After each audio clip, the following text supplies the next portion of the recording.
Hello and welcome to Lesson 2, Station 2, Forest Land Cover.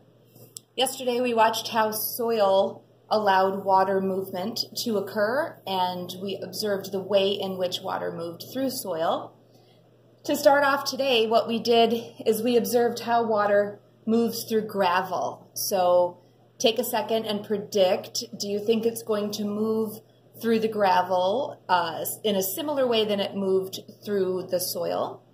Do you think it's going to move faster? Do you think it's going to move slower? Do you think we're going to get more water moving through, less water moving through, etc.? So think about it for a second. And we've got 200 milliliters of water. We're going to add that to the gravel.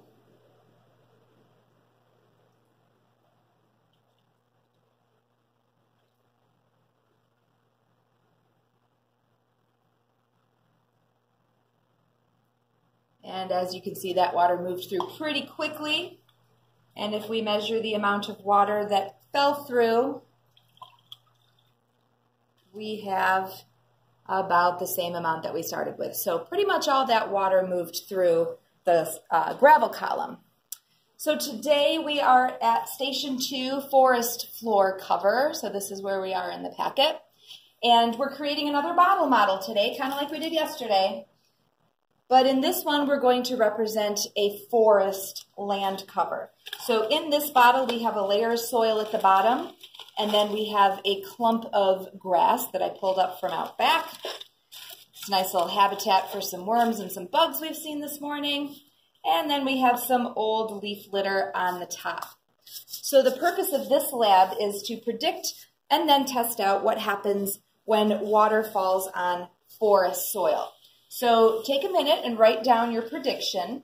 What will happen when water falls on the forest soil covered with grass and other debris? So write down your prediction.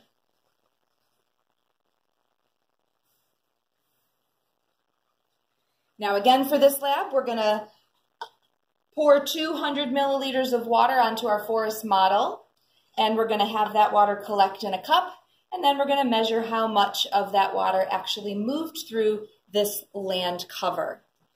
Now I don't have my timer today, so I'm going to use the clock on the wall, and we're going to time for 60 seconds and see how that water moves through the soil.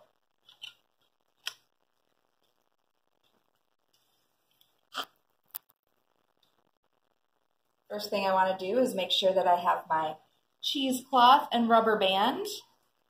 Just like yesterday, we want the solids to stay behind and the liquid to move through.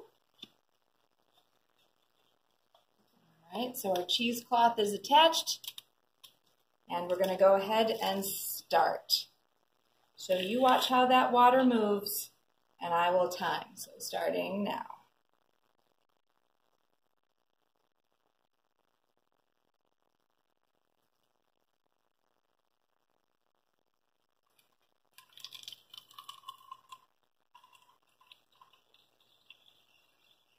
All right, so all 200 milliliters are in there.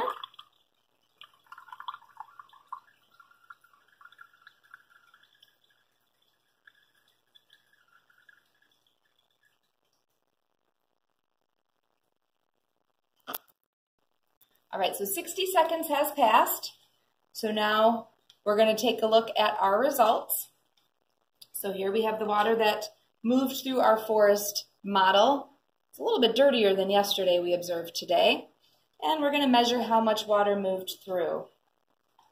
So get our collection beaker here.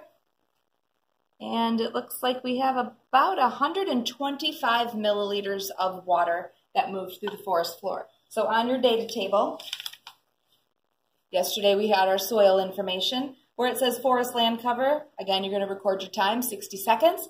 And you're going to put 125 milliliters of water that drained through. Up here you have your model. You want to make sure that you draw what you see. Over here you want to make sure that you include the water in your model and arrows to show the direction of water movement, an explanation of why you think the water moved the way that it did. And then down at the bottom, does this evidence support your prediction? Why or why not? So that was Lesson 2. Station 2, Forest Model.